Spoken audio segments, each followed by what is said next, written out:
欢迎来到不上班 Out of Office， 我是倩，2所美国藤校毕业，曾经的企业高管，如今再也不上班。我是 Ella， 欧洲音乐名校毕业，自由的青年钢琴家，从来不上班。我们是2位成长足迹遍及世界4大洲的现代女性，在不上班这个播客中，我们期待和你探讨一切上班以外的世界。不上班，在充盈的精神世界里创造，在丰富的情感世界里热爱，在尽量健康的心理世界里生活。大家好，欢迎来到不上班 Out of Office. I'm Ella and I'm Maggie. Yeah. So Maggie's gonna be one of our special guests because how can I say about Maggie? I need to have a little introduction about you because something you don't know, I didn't tell you. Because when I like the surprise face. Because when I was hosting the book event for Nicole Louis, and I remember this woman with such a lovely smile on Instagram who I never met. She just, shared and asked people to join in. And that gave me so much uplifting, spirit at the time I needed, because I was doubting myself so much, and life goes ups and downs. And I was like, that's collective abundance,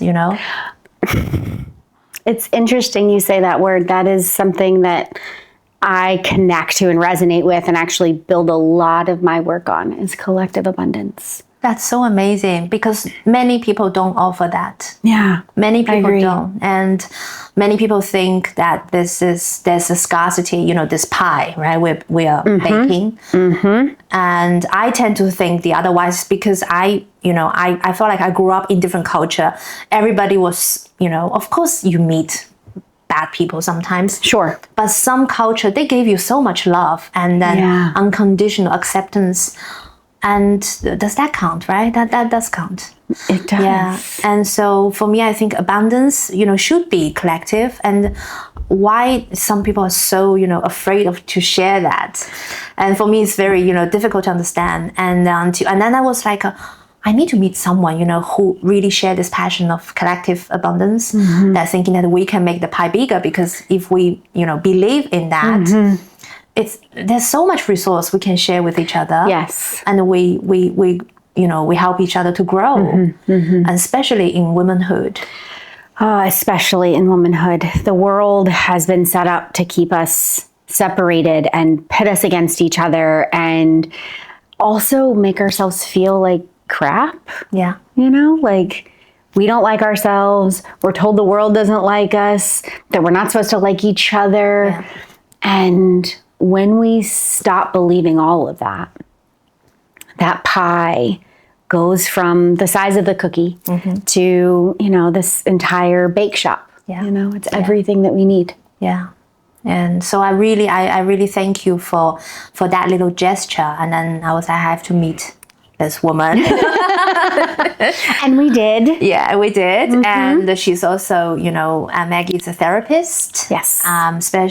Specializing in anxiety therapy. Specializing in anxiety and working with women who never really got to be little girls. Wow. And they grew up really fast. And now we're working on letting them have fun and enjoy their lives in whatever realm that looks like. A lot of my clients are living a non-traditional life, whatever that looks like. Being an immigrant, choosing to delay motherhood, choosing not to embrace motherhood, choosing to be an entrepreneur, or, all kinds of different things.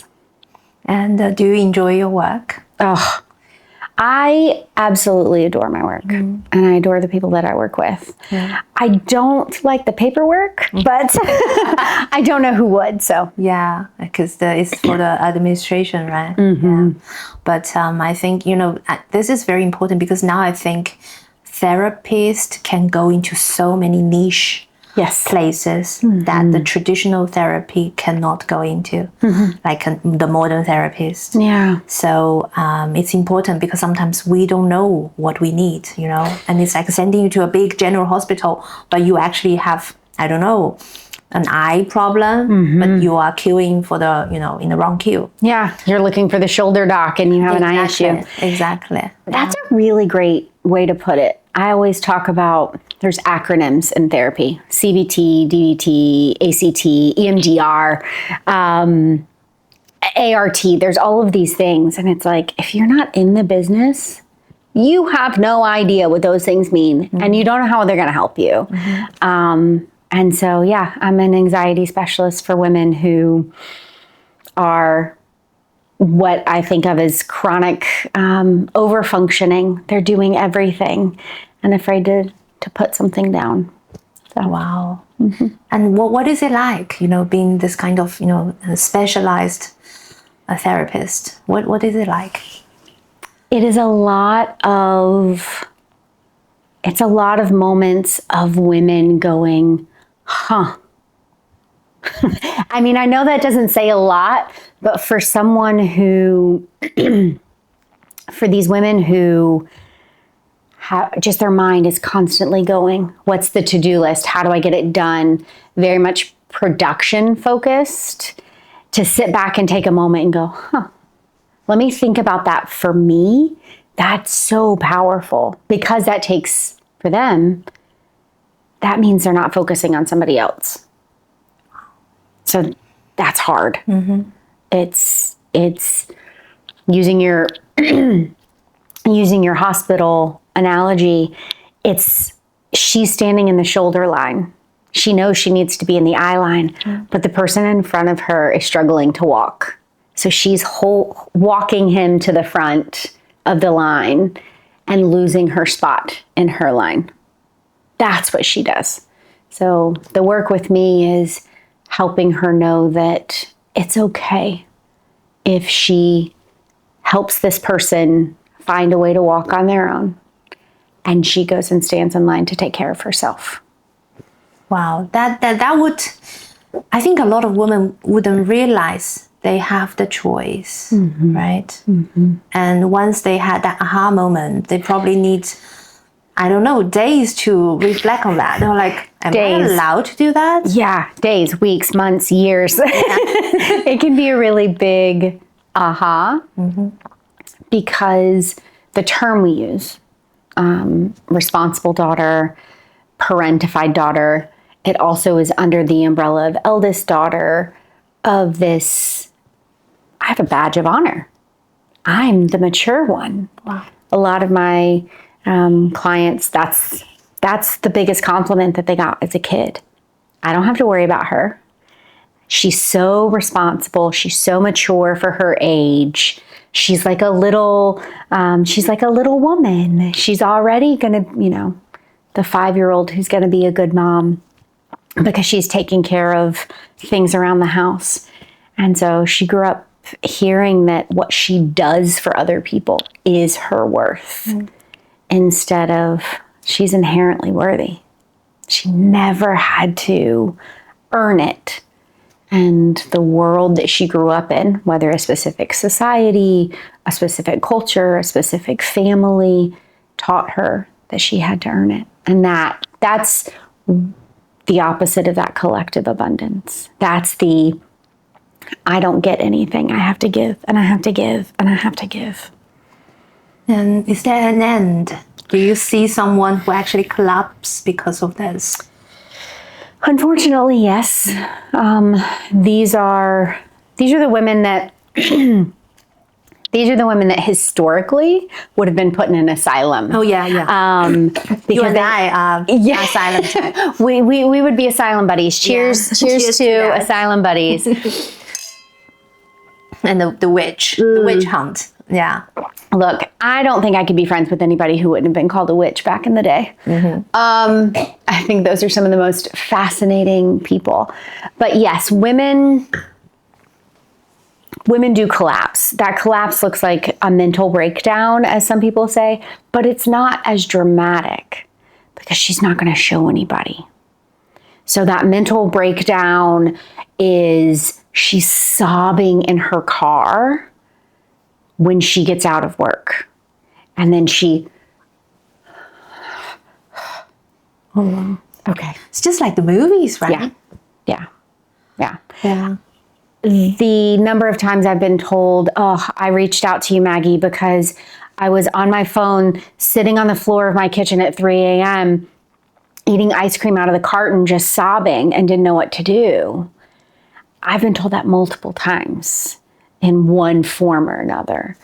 I don't only work with people who don't have kids. So my moms that I work with, they say, I was in carpool and I didn't want to be there.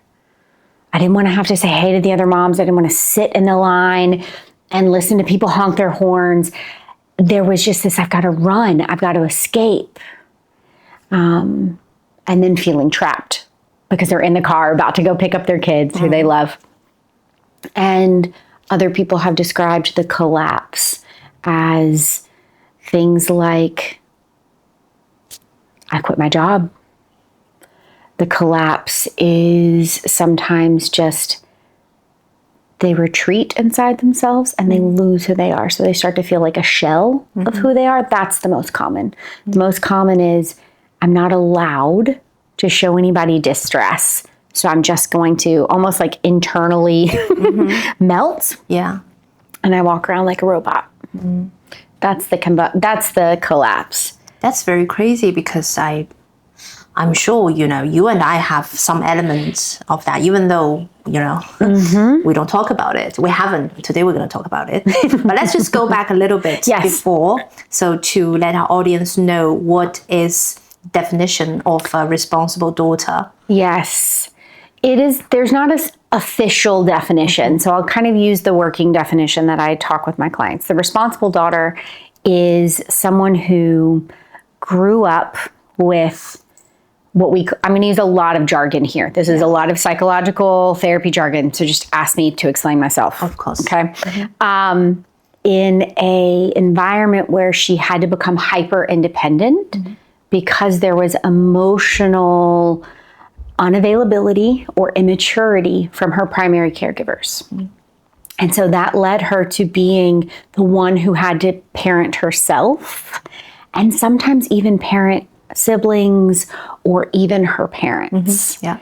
And so that responsibility badge started really young, and then it evolved into that badge, as I'm saying, where she is just the best employee. She is the friend who you always call when you need a shoulder to cry on, or who's going to create the spreadsheet for the girls' trip, that friend. And she never learned that she could have a friend like her. She never felt that she had that because there was shame. There's internal shame of having needs, of being some needy. Yeah, to show that need, right?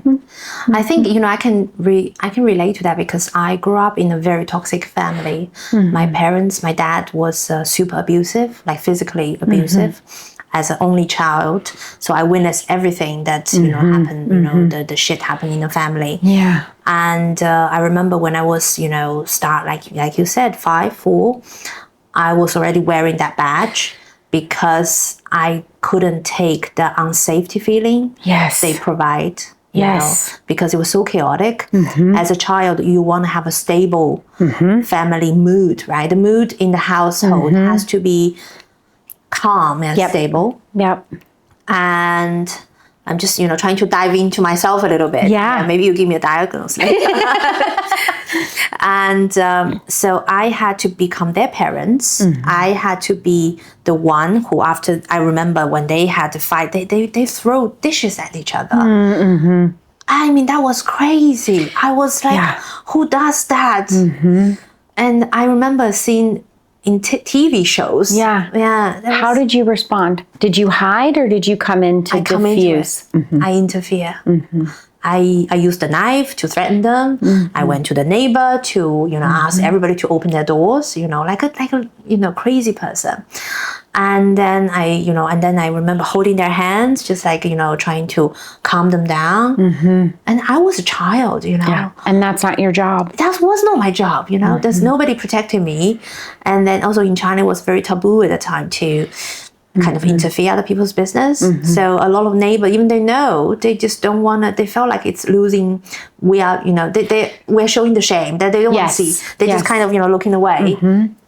And they don't want to know that, we are having this kind of problem, and they hope this will go away. Or they would say something like, it's normal, everybody fine. That it's normal. Or what you're talking about with the, I'm going to wiggle. Yeah. Wiggle, yeah, no problem.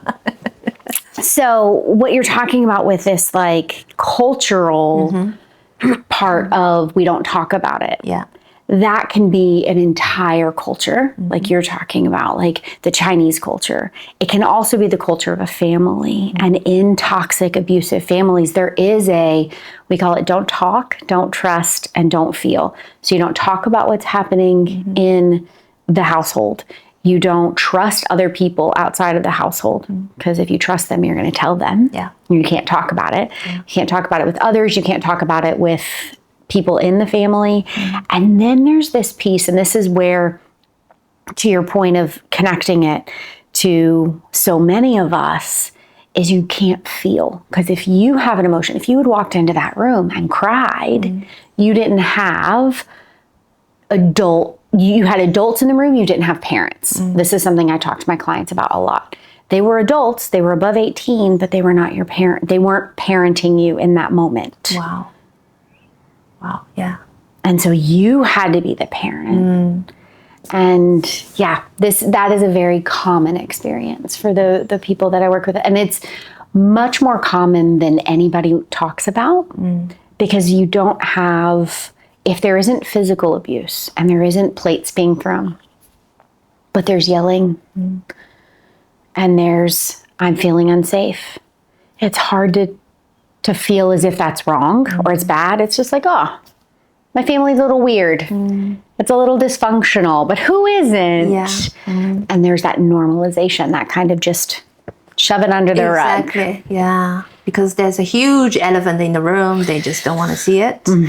Yeah, because seeing it means it's true, right? And nobody wants to know the truth. I think until now, I mean, yeah, when I think about it, I felt like, of course, I'm an adult now. I've been through so many, ups and downs in my life. And then I know how to process all of this, what happened before.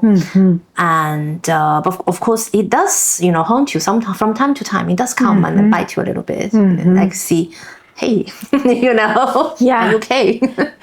Yeah. But I think, it also made that what you just explained in the Responsible Daughter, about how they become kind of skip that childhood and become an adult very, very early, which, I never watched a single cartoon.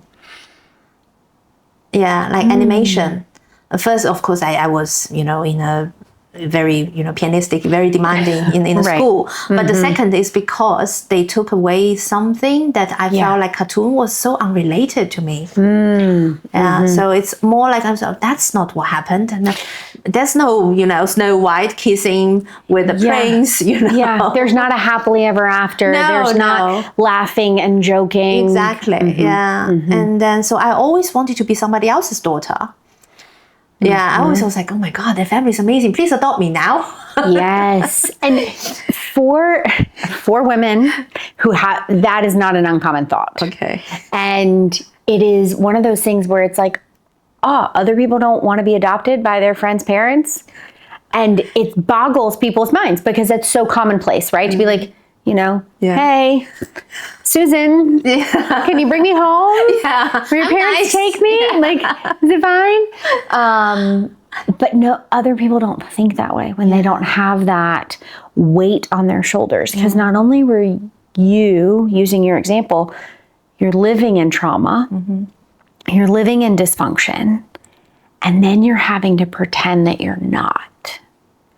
And so if you think about it, it's like sitting in a war zone. Crisscross applesauce, just sitting there and being told to play with your toys as all this chaos is happening. Exactly.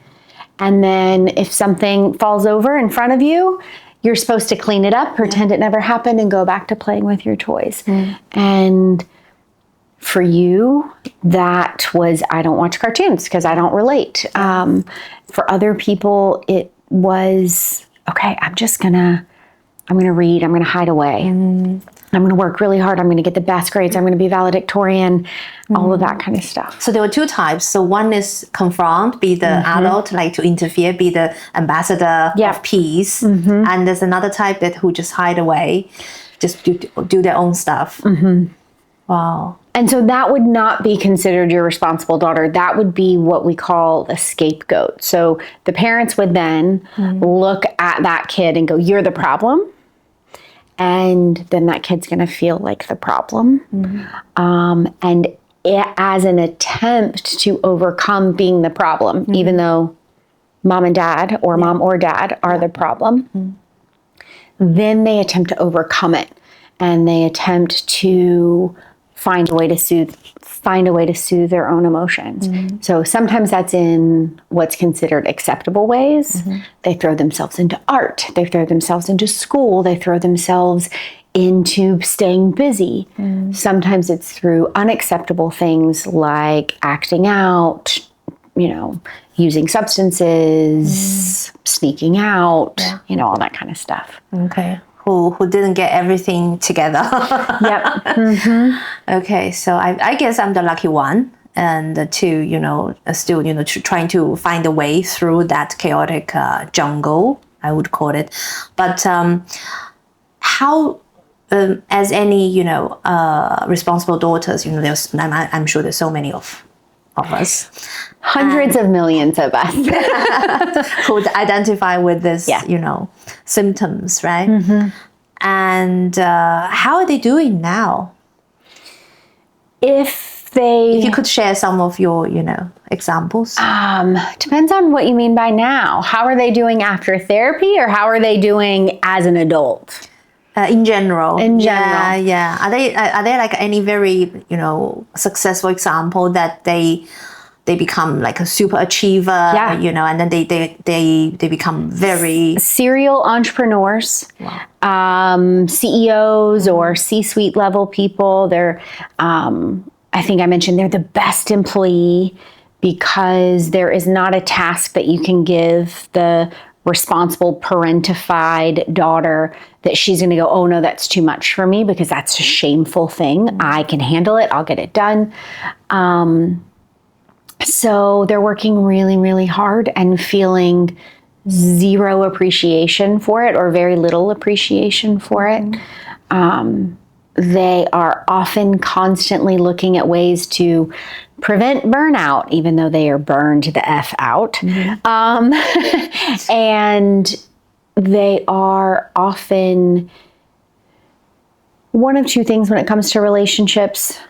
More than likely, they are in emotionally unavailable relationships or continue to seek out emotionally unavailable relationships. What does that mean? That means the person that they have this interest in cannot be emotionally connected and emotionally open and emotionally vulnerable with them. And it plays out that same cycle. Some have found and done enough work where they have a very solid relationship romantically or within their friend groups. But that takes a little bit of work, or else it just keeps, what happened in childhood just keeps replaying in adulthood. But you're not going to walk around and be able to go, oh, wow, she's a mess. She must be who Maggie's talking about. No. Yeah. She is put together. She is hashtag goals. Everyone says, I want to be like Ella. I want to be like Maggie. I want to be like Barbara. I want to be like these people because they look so admirable and, inspirational. I think the difficulty for this type of, personality trait is because they have always been that rock in the family, in their, friend circle. Maybe some of them even the company, right? If you own a company, you're the leader of the company. You You can't do that. Yeah. Yes. Or there's this belief that you can't. Yeah. There's a conversation in the entrepreneurial space, and I am one. I run my own therapy practice. I have the child-free stuff that I do. And there's this belief when you are that mature one, the one who's got her ish together, the one that has always been relied on, the rock. If I go on vacation, everything's going to fall apart. And it's truly believed. And sometimes it is true because it's set up that way. Subconsciously, she's put herself into every aspect of her business to where she has to be touching it. Part of it is I'm just detail oriented, or I just like to control things, like these little things we say about ourselves, when really it is, I'm afraid that if it isn't perfect, that I'm a failure. It's either perfection or failure.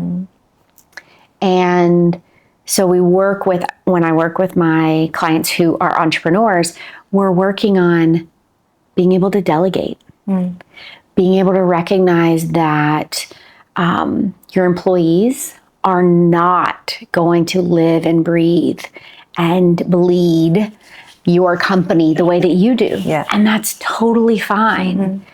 One mistake does not equal failure.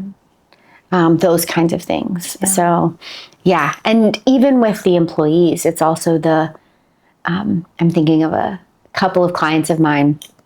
There's this I say new, I'm an old lady, so wasn't around when I was an employee of somewhere else, but unlimited PTO. Oh, what is PTO? So paid time off. Okay. So holiday time. Yeah. And in the United States, it's typically very, very little. So you get a couple of weeks a year where you can go on holiday and you still get your pay. And there are some companies that say unlimited, which is, you're like, what? Whoa. Research shows that people take less time off because of a variety of reasons. But my clients, they will struggle to take time off if they're sick, even though they have this unlimited ability to call in and not work. Or, I really, really want to go to this concert, but it's, a couple of hours away and I'd have to take off a half day on Friday. We work on that kind of stuff to be able to say, you deserve to live your life. Your life isn't about work. Your life isn't about simply what you are achieving and the product that you're giving to the world is not all of who you are. And it is going back to collective abundance. There's this fear that she has that if she takes her time off, let's use me as an example. If you and I are colleagues and I take off a half day on Friday, how hard is that going to be on you? Are you going to have to pick up my stuff? Oh my gosh, I don't want to make your afternoon hard. So I'll skip out on the thing that I want. Even though I have my company says go. Yeah. I don't want to make it hard on you. So we work through that kind of stuff too, because we forget that we are deserving. Yeah. Because we've been told we are secondary. We are to take care of everybody else before we take care of us. Yeah. Because this is very typical. It's once you experience that as a child, it's like your default system, right? Your default system just goes, whenever there's a problem or whenever somebody has a problem, you have to be, consistent. Yes. And the other day, one of my friends told me, I think it's a compliment, but also I look at myself and say, that's very true. So one of my friends told me he believed that I'm extremely consistent. He said, I'm a reliable friend. And I was like, oh, thank you. And then the more he said, and the more I was like, I never bail out a rendezvous, when I'm about to meet someone, even I'm on my period, even I'm sick, I would probably take a pill and still go, unless there's, I play a concert, something very, very important. Yeah. Or this guy is sick. Yes. Yeah. Yes. But, and so the way he said it, I started to reflect on myself, and I was like, but this consistency, it is a compliment. I am consistent, which is good, right? Yes. I don't show my emotion too much to other people. Even I'm in my bad days, I don't go like, oh my God, I can't do it today because I just want to cancel. Right. Right. But at the same time, what does it do to myself? Because I do need to, I'm a human being. I'm entitled to be sometimes a drama queen if I can, right? Yes. Right? And then to cancel 1 or 2 appointments because I just want to stay home watch Netflix today, right? How do you, make that? I think we live in a binary system, or people believe too much in the, if I'm not A, then I'm B. So if I'm not always available, if I'm not 100% consistent, if I'm not 100% of anything, then I'm 0%. Yeah, that's how I feel. It is.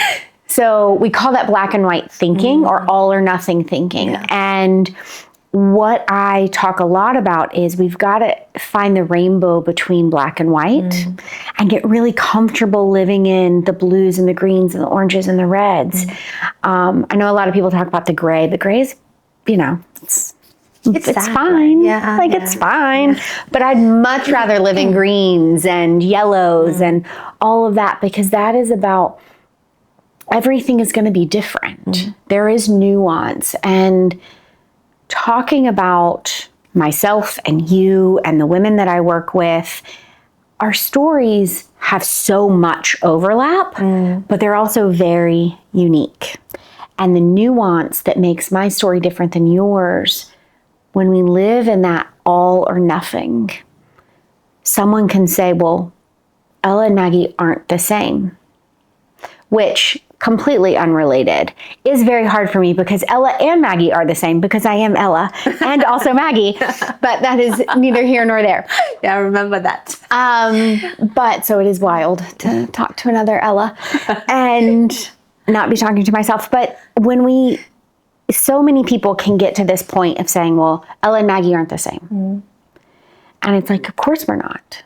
We are unique, dynamic people. And we have enough similarities that we get it. We know what it means. Even if we don't talk about it, even if we, hold our emotions close to ourselves. Something you said a moment ago is like, you're not sharing your emotions outwardly. And there's a fine line here as well. Because we don't want to be I always cancel on a whim. Ugh, it's raining outside. I'm not going to come. Because becoming flaky is not the opposite. The goal, right? Right. That is not the goal, because we want community. Community is something I'm so focused on. This goes back to collective abundance. In order to have collective abundance, we have to have a collective. We have to have community. We have to foster that. And in order to have community and foster that, on some level, we have to be emotionally available to ourselves. So to admit, I want to stay home and watch Netflix. I want to be on the couch with my hot water bottle and eat some chocolate and not talk to people. And I am going to choose to hang out with my friend. And I'm doing this for an hour, for 2 hours, because that relationship is more important to me. Or I admit that I need the help, and I admit and say, hey, Helen, I cannot get off the couch. My period pain is so bad. Do you want to come over here? I'll lay on the couch. You sit in the chair. We can watch Netflix together. That emotional vulnerability is what helps us have those close enough friendships and collective or community to have that collective. We can only get there when we believe that we deserve to be more than 100% all the time. That's important. Yeah, we need to believe that we we don't have to be 100%. Right? We don't have to be 100% because what is 100%? Yeah. Yeah. It's like you're fully charged. Yeah. Like your battery will go down. Well, for sure. I was thinking about this, like, most of the people that I know, most of these responsible daughters, these parentified daughters, the ones who had to grow up too fast, their 100% is, reverse that, their 50% is often other people's 80 or 90%. Absolutely, I agree with you. And so this idea of giving 100% is going above and beyond, putting in 50 hours a week instead of 40, putting in, I'll stay late, I'll come in early, I'll work the holiday. No, don't worry about me, I'll take care of it. They're the host, that when you have people over, they never sit down. They never enjoy their own party because they're making sure everybody else is taken care of. And they always feel a bit alone in that because they're putting in all of that. They're putting in so much to other people. And sometimes we just have to get real with ourselves and say, if I give 70%, I'm still amazing. Yeah. I'm still awesome. Yeah. I'm still getting so much done, or I'm taking care of myself in such a way. And this could be for actually like making things. It could also be, I'll give you an example. I'm an introvert. Does not look like it. I know. Very good at masking. I'm very good at masking. And I have been on for, it's about 3 weeks now. My fiance's parents were in town for about 10 days. I spoke at a conference to other therapists teaching them how to use hypnosis. I'm certified in hypnosis and use that for exactly what we're talking about. Yeah, that's and amazing. Then I came back and had, in 1 week, I had 3 dinners.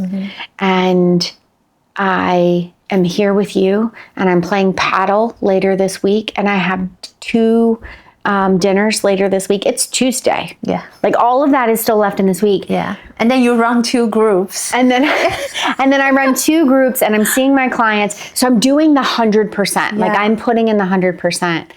And what I have done is last Sunday, I live with my fiance, but I put in my headphones and I did not talk for about 7 hours. Wow.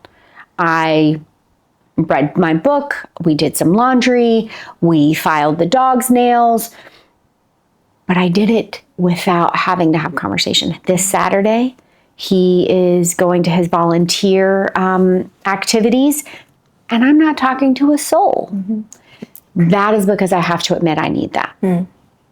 If I took that as a fault, as a weakness, as a, bad girl, then I would just keep going, right? But I also am not canceling the things that are important to me, right? So it's finding that harmony in the thing that works. And the only way to do that is to get to know yourself, right? The only way to do that is to get to know yourself and to know yourself well enough to say, this works, this doesn't. Yeah. This is important, this is less important. I value this, I don't value this. And give yourself the permission to prioritize whatever you think is important for you and not feel, maybe we have to learn, right? Not to feel bad about it, by practicing. And because I do believe, like, for example, you and I were both child-free by choice. Yes. And that's how we met. I do believe because of what happened in my childhood, that they contributed a lot of my choices because I was like, having a parents like that, I'm not gonna, that just destroyed all this, having a baby, right? They destroyed this fantasy. Yeah. And so I think, as what you just mentioned, that you need to know yourself enough. And I think I did that. I did that work. And so a lot of people was asking me, they're testing my limit. They're like, are you sure, Yeah, look at you and your husband, you're fine. You have a good life. And then and especially, I I really hate when people say something like that to me. I don't know about you. They would say, look at how you take care of Togo. Oh, I am sure you're going to be amazing mother if you have a child or something. And I hate that, But do you get comments like I get that all the time. Also, I call myself dog mom. I call myself, I talk about my girls. I have 3 little dogs. Yeah. And I talk about them being my kids. Yes. In jest. I also recognize, and I say this on a regular basis, I'm really glad they don't, that they're not humans, because they would need therapy. Yeah. 100% they would need therapy, because for one, I talk about primarily their looks, how cute they are, how pretty they are, I'm not really talking about their intellect. Well, one of them, there's not really much to talk about. But even stuff like this, right? You can't say that about a human kid. That's abusive. That's terrible. That's awful. Yeah. And I think the other piece is, one, even if I would be a good mom, it doesn't matter, because I wouldn't want to be one. And that is the biggest distinction. With hypnosis, I do a lot of voice recordings, and I've gone into booths with the microphone and the soundproofing, and done voiceovers for a virtual reality company and all of this stuff. And I had somebody say, "You would be an amazing singer." And I was like, "You've never heard me sing. Trust me. You don't want me singing. Trust." Nobody wants this. Now I'm getting curious. Nobody wants this. It is awful. And this guy was a vocal teacher and was like, anybody can sing. You just have to have enough training. Yeah. And I was like, okay, even if that's true, I don't like it enough to put in the bazillion hours that you have to put in to be really good at singing. Yeah. If you're not naturally good at it, right? And even the naturally good singers have to have vocal coaches. Of course. Yeah. Right? Same thing with piano, right? You can be really good and still need a teacher Yeah. to get better, to keep your craft going, right? Yeah. No thanks on parenting. That sounds, if I don't want to do it for singing, Yeah. that's that's just like people assume, because they think we are very responsible in taking care of animal. Yeah. They just assume that, oh, why don't you use your talent on something is more real, something is more tangible, something can last a little bit longer, right? And that's all I always get. And I know it's coming probably harmless point of view, but it does feel very indifferent from their side, I don't think it's a harmless point of view. I think it is a harmless intention. I don't believe, unless you're in the comments on social media, those people are mean. Oh, yeah. But in real life, I don't think people are wanting to be rude, but I think the intention is harmful. Okay, bye. We have to cheers first. Yes. Yeah, we had a little discussion when the camera was resting. We let the camera rest, but we struggle to let us rest. Yeah, I think that's very interesting. I find that to be very interesting. Yeah, right? Yeah, because I think that DNA is very strong. I mean, the impact. It is. Yeah. I was thinking about something as you and I were talking. And this goes all the way back to collective abundance, and how one of the things that I have done in my healing journey is to take my caregiving. I'm a naturally good caregiver. Yeah. And I've turned it into cheerleading. And so instead of, okay, let me take this over for you, I want to help you in any way that I can within the parameters of what I'm able to give in any situation at any given certain time. Because that in itself shows healing, because hyper independent women grew up with scarcity mindset, scarcity of love, right? Love was scarce. Yeah. Acceptance was scarce. Safety was scarce. Oh, yeah. And so this approval was scarce, everything. So the hyper independence is I've got to get mine and I've got to hoard it. Because I don't believe I deserve it and I stole it from somebody, right? I went out here. And so healing is a lot of the ability to say, you know what? I can absolutely spend an afternoon doing this thing, or I can share my knowledge of something. Sometimes that's free. Sometimes that's, a consultation or something like that. It's still me saying, I have something to offer this world.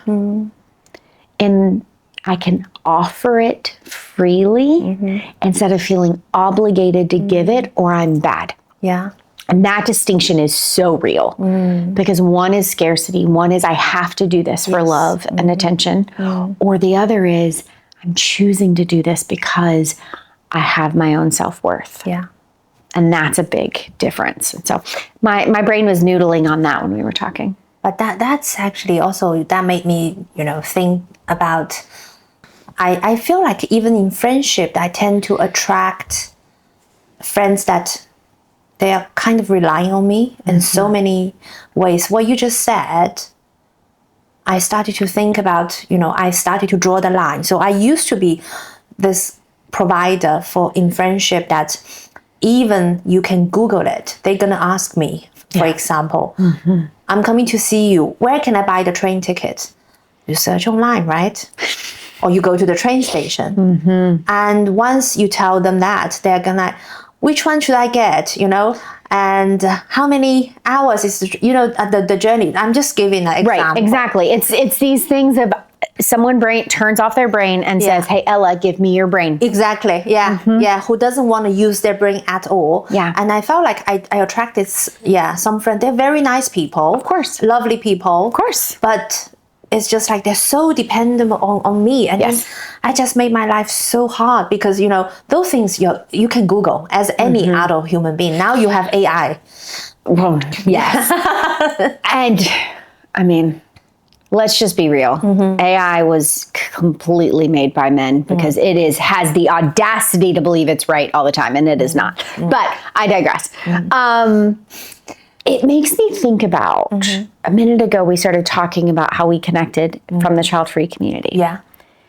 And there is this idea, and we've all heard about it. We all need a village. The village has gone away, especially in more westernized, whatever the heck that means, societies that are more individualistic. And where's the village? And a lot of people say that, but they don't want to be good villagers.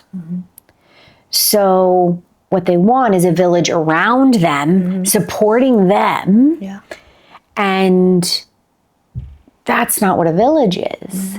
In order to have great community, you may be the best trip planner. I'm a spreadsheet person. I love to make these things for girls' trips or trips where I've never been somewhere. I want to have everything in place. And if that's what I can bring to the girls' trip, that's what I can bring.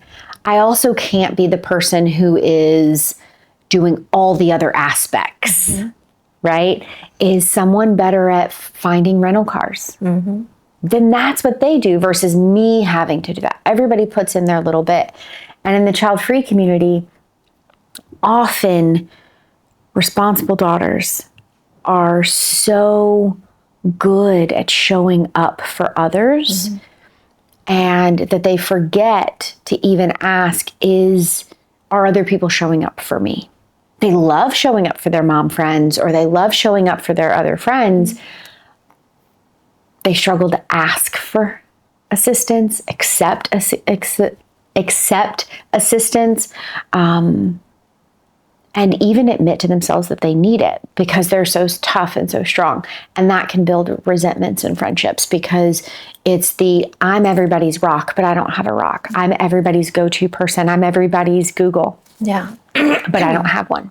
That's interesting because what you just said about the cheerleader, I think that's a very good method that we could apply because that draws a very good boundary that you're teaching this person, how to catch the fish, but they're going to catch by themselves. Yeah. Yeah. You're not going to catch and then feed them. Right. So I think that's a very nice way to put it. And so if there is somebody who is a responsible daughter, I'm sure there's so many of you in front of a camera, behind the camera. And what can you say to them or they are suspecting themselves as, I'm a responsible daughter. What's the first step that they can take or several steps? Well, the first thing I tell anybody is your responsibleness is you taking care of yourself by taking care of others. So that skill worked for a really long time. It just doesn't work anymore. So we don't want to shame the self. We don't want to sit here and say, oh my gosh, I'm so messed up. Yeah. No, you're smart. 4 or 5-year-old you is realizing that, hey, this room is chaotic. There's danger in this room. Nobody's going to do anything about it. So I will come in and I will fix things and save things. How brilliant.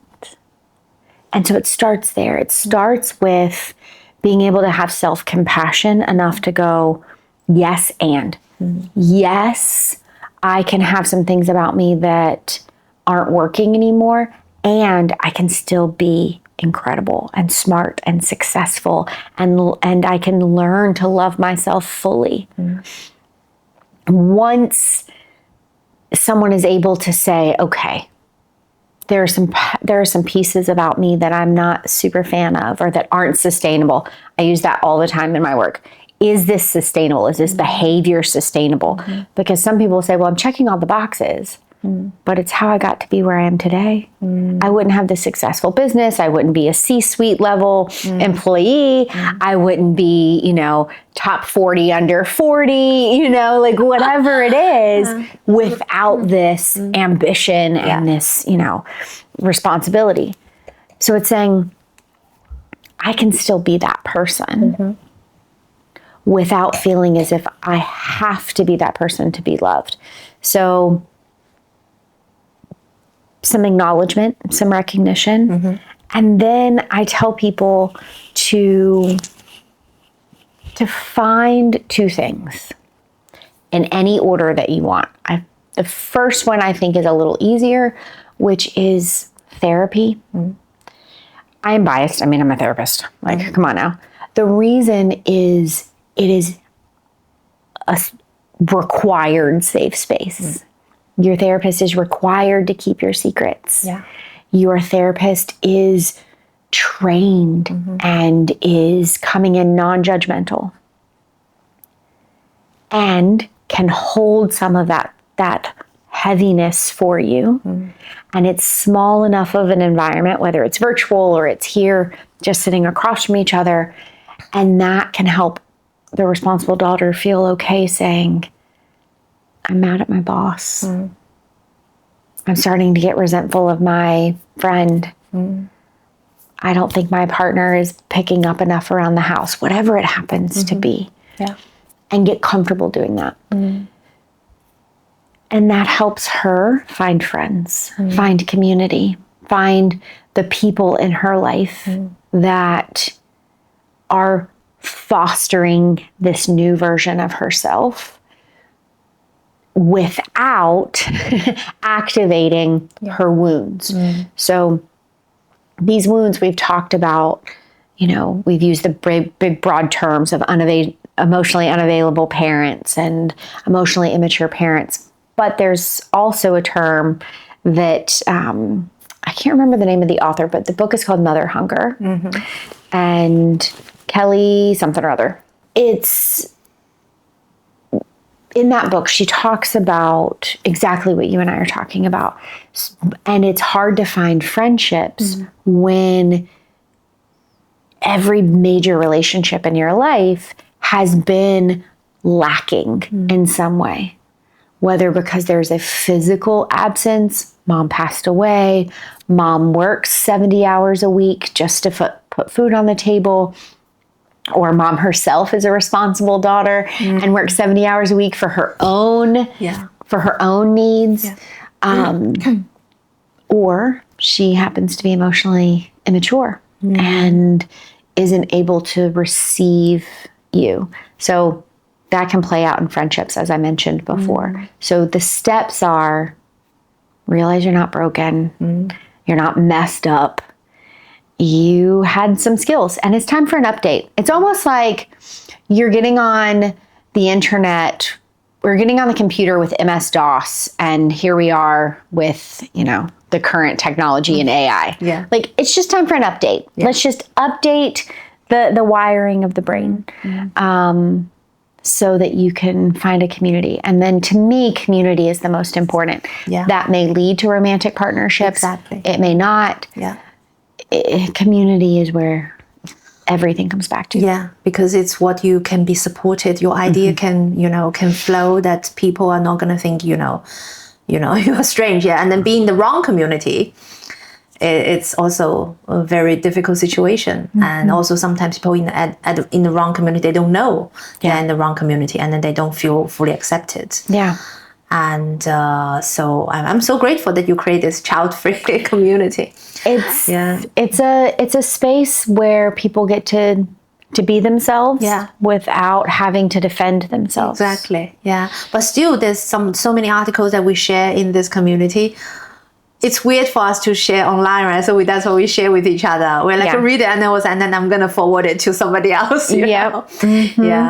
So I hope, we could normalize this very soon, that we can talk about this like any mother complaining about their babies, and we can talk about how we feel. It's not easy. It's not easy. And so much of what we see when we, the child-free community gets brought up is there's this idea that being child-free is anti-something.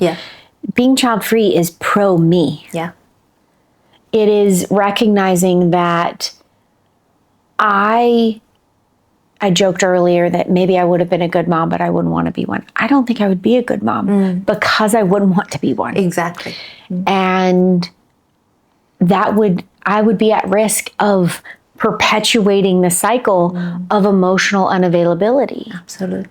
Because I would have this detachment. And I know that people will say it's different when it's your own kid, et cetera, et cetera. Maybe, maybe not. And we don't know that. I think the other piece is whenever we are infighting with each other,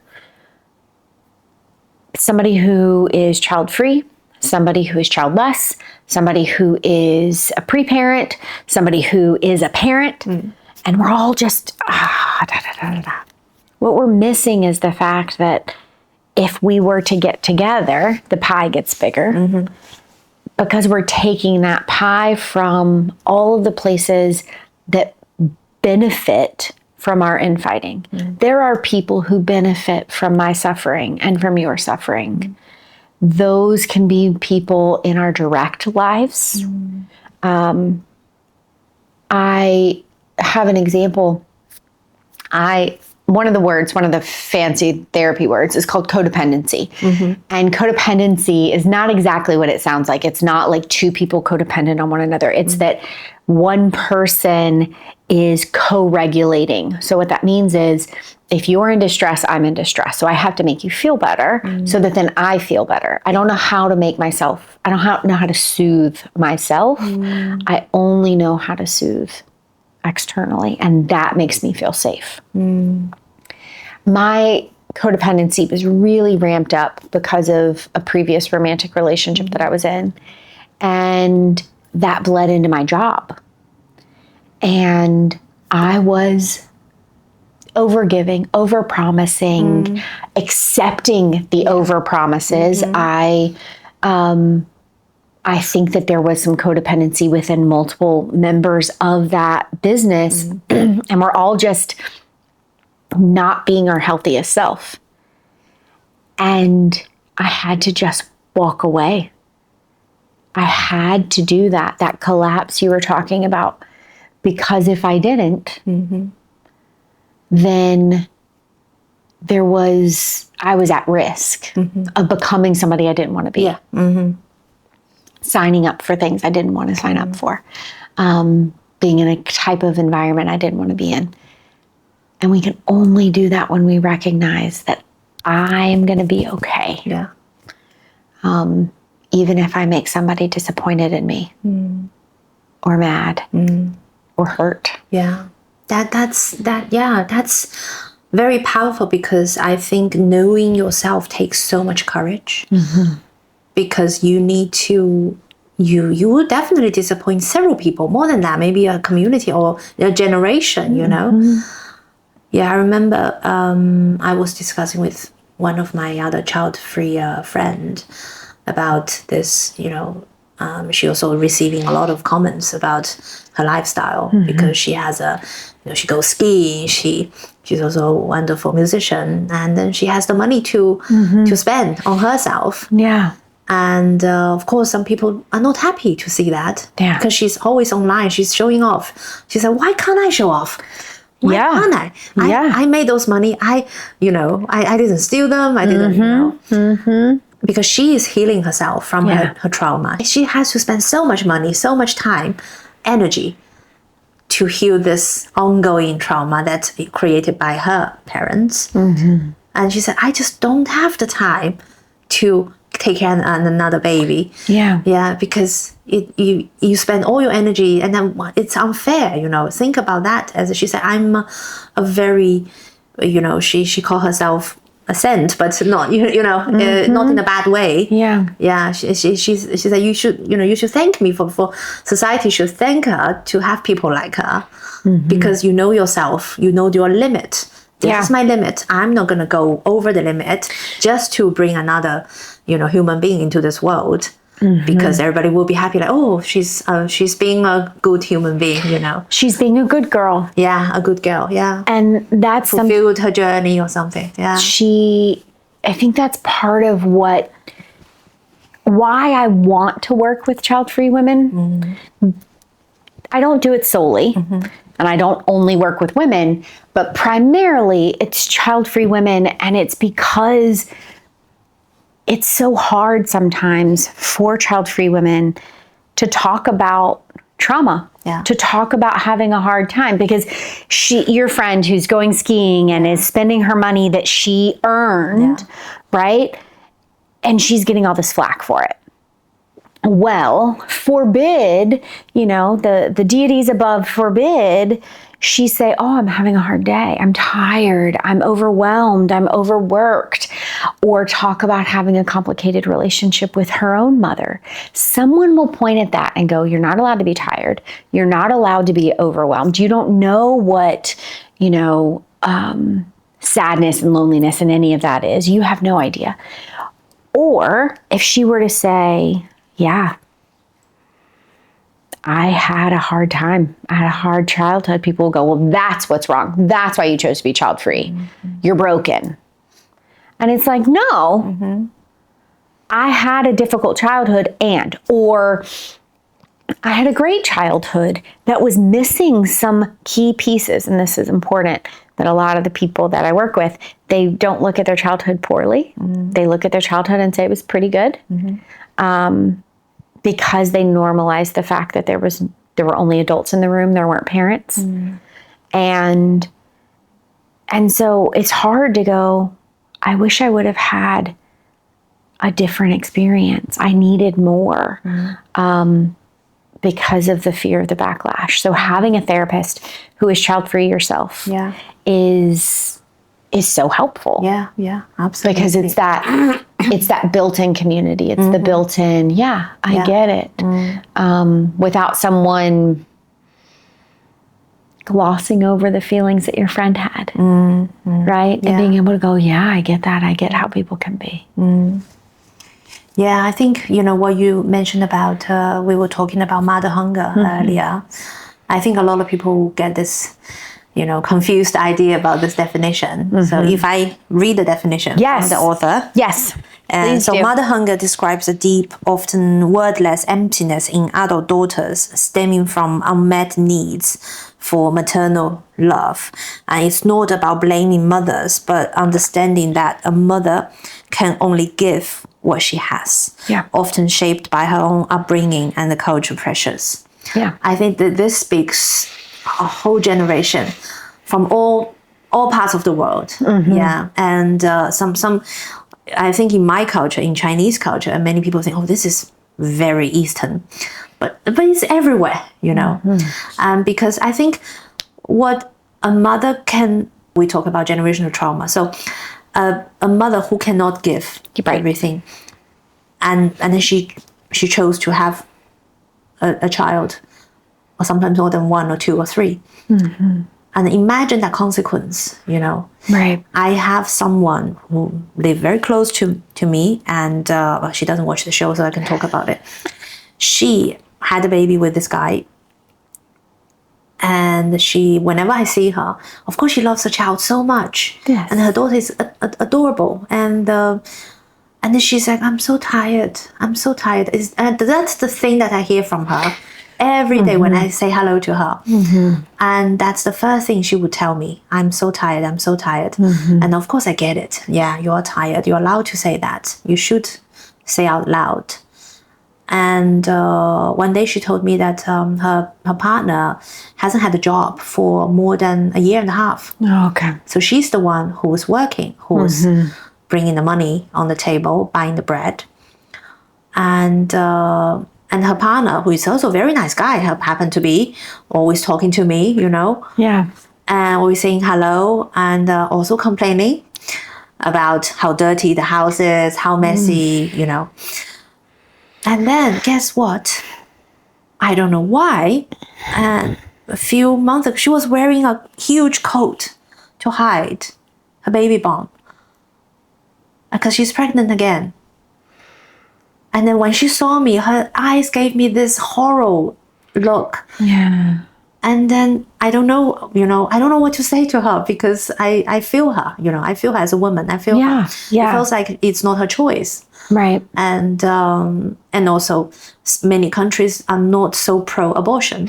Correct. And especially Catholic country, if you're, going to the church, you probably, your parents are going to say, oh, let's just, you should keep the baby, blah, blah, blah. And then, so yeah, she got pregnant. She's huge now. And then she was hiding it for months. Yeah. And suddenly I saw her, she can't hide anymore. Yeah. That piece. I want to dive in. I know it probably sounds a bit nasty, but I just want to dive in a little bit, just to actually know, if we know the concept, if we know ourselves, if we know our ability. I know I'm a lazy person, in taking care of other people. The one thing I can take care of is him. That I'm totally, I devote to him, to my dog, and to my career, to my piano. It takes so much time, and that's all I can do. I can't take care of my husband. He has to do the laundry, etc. Yeah. I think in this example, so there's a term called pronatalism, and it's a viewpoint that is so embedded in our patriarchal societies. And there aren't, as far as I'm aware, there aren't any modern matriarchal societies. So I can't speak to historical matriarchal societies of whether or not there was pronatalism. I would suspect probably. But pronatalism, again, the opposite, or we don't just say there's the opposite, which is antinatalism. There's a continuum. Pronatalism is this idea that everyone must procreate, especially women. It's what they do. It's what you're supposed to do. It's the right thing. It is our biological need and requirement. And that's why we have reproductive organs and all of this stuff. And so it is so hardwired in us that we can be progressive and we can be a feminist and we can be highly educated. And sometimes we still have this internal pressure that comes in that says, in order to be a good girl, I have to do what is expected of me. And that can be get the job, buy the house, go to, get the good grades, climb the corporate ladder. It could also be have a baby, make it work. Nobody promised you a good husband. You just have to have a baby. Yeah. I remember in my last relationship before this one, I wasn't married, but I called her my sister-in-law. We were together 11 years. Yeah. And she really struggled with the fact that I didn't want to have kids. Mm. And she told me that, she talked a lot about, because we weren't married. I said, we're not even married yet. And you're wanting me to have a baby so that your kids have cousins close in age. Uh-huh. Mm-hmm. One, how is that a reason to have a kid? But I said, I'm not even married yet. We're not even married yet. And she said, we don't have to get married to have a baby. Mm. True, 100% agree. Uh-huh. Also, it's bypassing what I just said. Mm. That pronatalist view of it doesn't matter how you check the box. Yeah. We'll judge you for it in the background. Somebody, maybe not her, but somebody would judge me for having a kid without getting married. Somebody would judge me for something. And it's because there's a no-win situation for women in general. Being a mom of one or two or three, being a mom with a not so great guy, or being a mom and going to work, not going to work. All of that. And then when you choose not to have a kid, there's even more of that, like, well, don't you want to be a mom? It's the most beautiful thing in the world. We don't actually like any of the choices moms make, but we like yours less. Mm-hmm. So it's hard. It's hard to look at women and who have been so embedded in this pronatalist view that no matter how smart they are, and no matter how many resources they have, they default to, well, I'll make it work. Yeah. And when they don't have to, there are some people who do. They conceive outside of, without consent. They don't have access to abortion. Mm. Those are not the people I'm talking about. I'm talking about the people who do have choice and continue to say, I'm going to put the desires of other people, society, the boyfriend, my parents, I'm going to put them above me going, I'm freaking exhausted and money is tight. And I'm losing who I am. And they put that on the back burner and say, sure, I'll have another kid because he wants one. Or I want, if I'm going to have another kid, they need to be close in age. Yeah. So they have a good relationship. Yeah, you are thinking for the baby's needs. You're like, oh, the baby must need another sister or brother to play with them, right? Mm-hmm.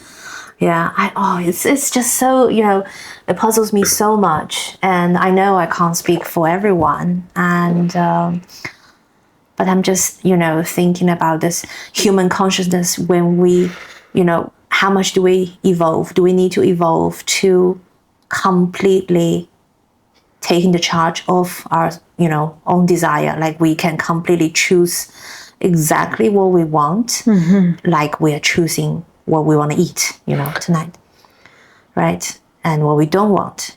The other day, one of my friends told me something very interesting. I think it can apply to a lot of situations. I know it sounds a bit nasty. She told me. Yeah. So she said she's in this new, trying to find a new way of living very healthy. And I told her, I was like, yeah, me too. I would love to become, more healthy and more firmer with my, and I don't, I want to look good on camera. I'm not ashamed to say Sure. that. I want to look good. Exactly. I want to look a little slimmer because it's not because I want to live longer or something. I want to look good on camera. And that's I'm not, afraid to say that. Yeah. Some of my friends, they do. And, so I just told her that. And then she said, then you need to eat a little less. And then I was like, what do you mean? And she said, eat like protein. Of course, now it's like everybody is talking about this protein diet. So we discussed that a little bit. And then she said, I was like, what about ice cream? What about cookies?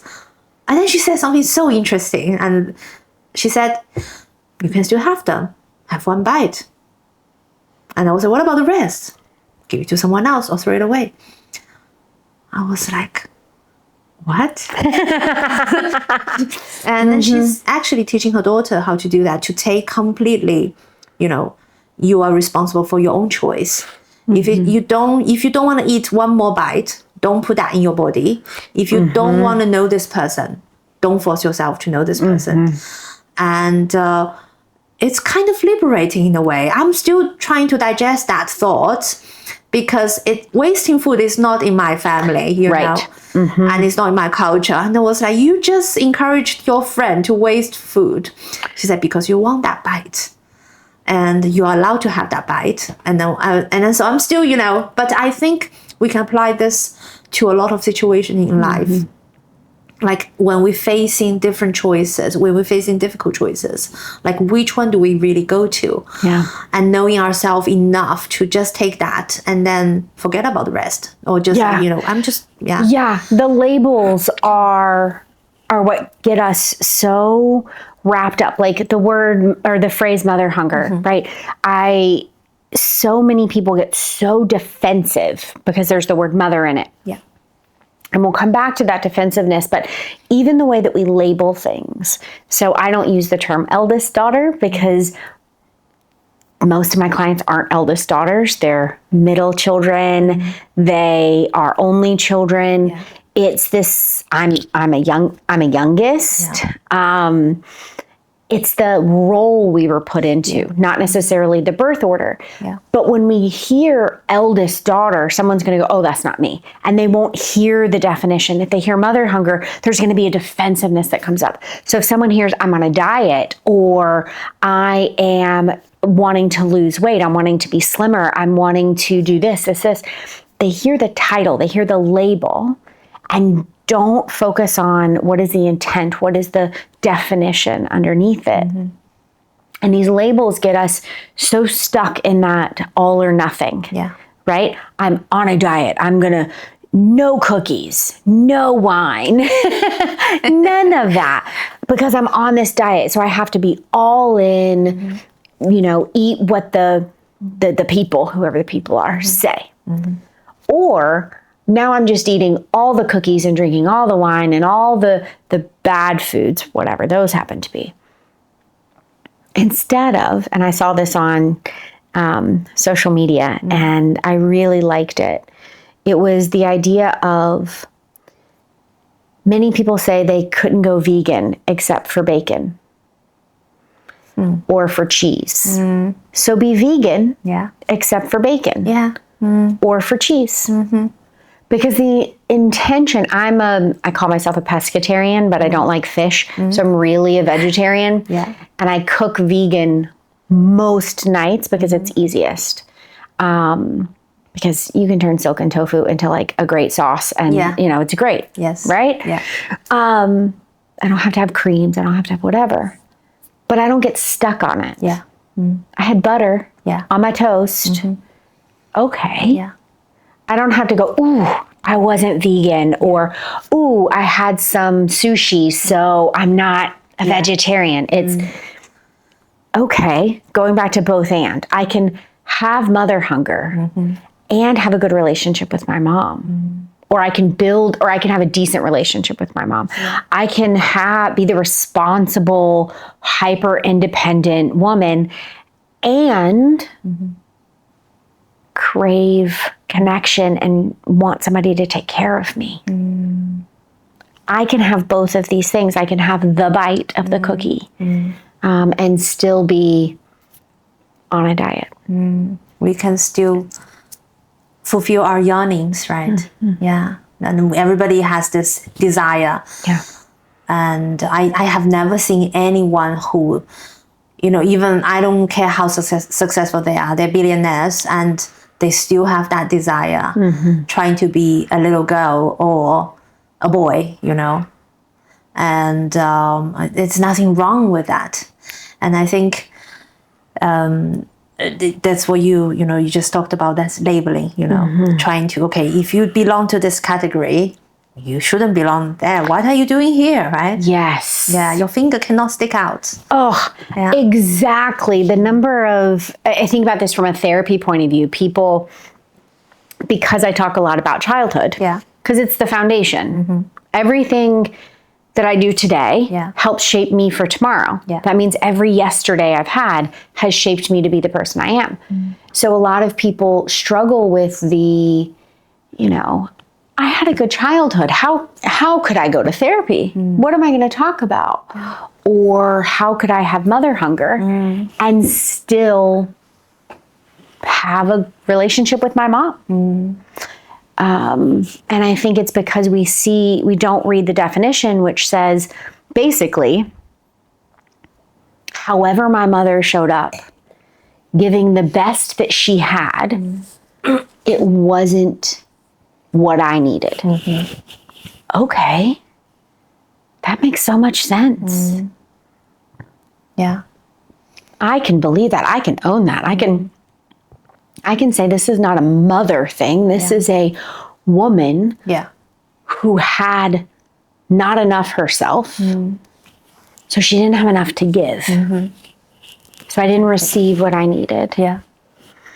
And this is a pattern that continues unless we stop it. Yeah, unless we break it, right? My really good friend, she had the most bizarre childhood. And she thinks it's nothing wrong with it. And of course, the cycle continues. She has children. And of course, she's not entirely very happy, which I concern about her a lot. But it's really, really sad because, I remember she told me, because I introduced her a therapist, and she went to see the therapist. And she said, I'm going to book 10 sessions with the therapist. I was like, that's wonderful. How do you feel about it? She's like, I don't think anything wrong with me. Yeah. And then she said, we dive into my childhood, and my therapist the jaw was on the floor. Like, this happened to you? You didn't tell anyone? There's nothing wrong with it. Yeah, and that's so. I now want to just extend this conversation a little bit longer. Yeah. To what does it take to break the cycle? Take a knife to it.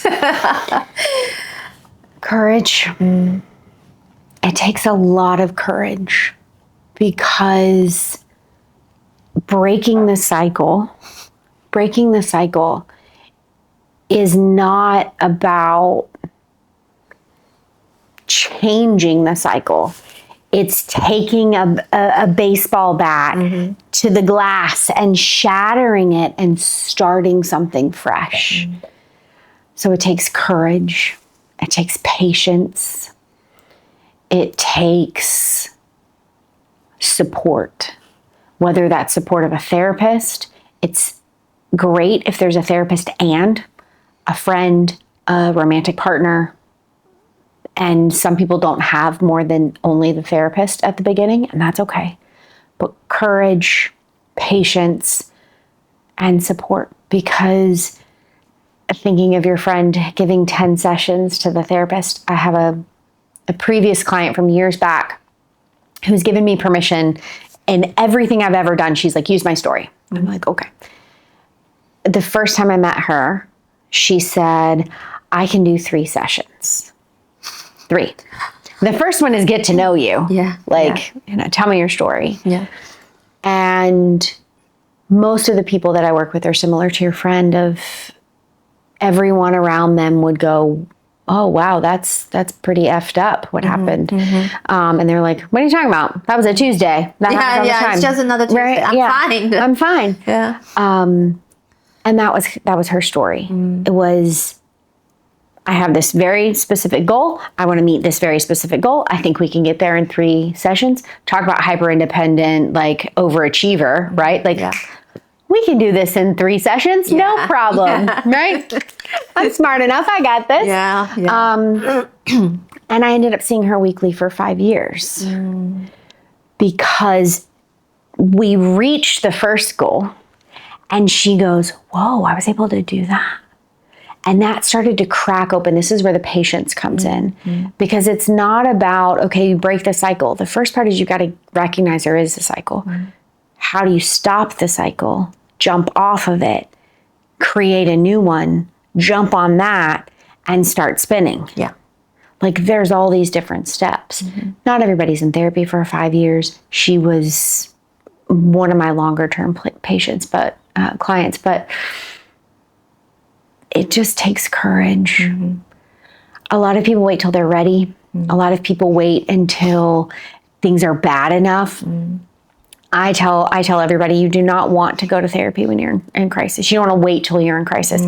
You don't want to wait until you are at your wit's end and you're pulling your hair out and life has never been worse, because that desperation clouds you so much that it's hard to even get through. Because when you are in unstable, situation, and I did that because I never know there was therapy, and then until I was on the floor, literally, in pieces, and then I was like, oh, there's a therapy. Okay, I'm gonna try, because I want to help myself. So I'm that kind of. I was the perfect candidate for. My therapist told me, he said, you're the perfect guy because you want to help yourself. You want to out. Want to be out. But then she. Now she doesn't see me, so we're friends now. And she actually said to me, she felt like she was quite harsh on me on some of the method that she used me. But for me, that was the most effective. Like what we just said, take a baseball bat or knife just to break everything. Because what she said to me was like, you let them did this to you. Why? And she said, oh, Ella, I'm so sorry. Now I'm also evolved after 10 years. I would never say that to you again. I was like, but that's the phrase that saved me, because I was like, and then because of that, everything started to break. I was like, wow. And so I think, it takes so much courage, takes so much, self, resilient. Also, you trust that this process, it will work somehow. It will work, and it's not going to be immediate. For some people, yes, but for some people, like what you said, 5 years of a journey. I mean, Woody Allen has seen the therapist for, I don't know, 50 years, and as a how do you say, habit, right? It's about it. That courage is not only the courage to do it, the courage to admit that there's something to do, something to work on. It's also the courage to say, I'm deserving of this investment, investment in time, investment in money. I deserve this. And as much as I deserve the vacation or the ski trip or the handbag or the nice apartment, I deserve to not feel like I have to hold the world up. In Chinese, I think we have the word, it's called like mind massage. And I like that. Because you do need that. And me and my podcast partner Chen, we both advocates for therapy. And it's not like everybody must now, but if you have the resource, if you have the means, why not? And it does take some willingness to get through several doors, especially if you have never seen one before. And to recognize that, especially the these high achievers, the check the boxes. Yes. Therapy is messy. Yeah. Therapy is not linear. Yeah. And I'm going to accomplish everything I need to accomplish in 3 sessions is the same thing as saying, like, I'm going to get the job and get a promotion in a year, and I'm going to do everything I can to get there. And maybe you've done that in the past. Therapy is not like that. Exactly. Yeah. It's like, I'm going to be a pianist after 10 sessions. Right. Yes. Yes. Yeah. Yeah, exactly. Yeah. And it's a bit funny to say that, but I can see that this resonates to a lot of people. Yeah.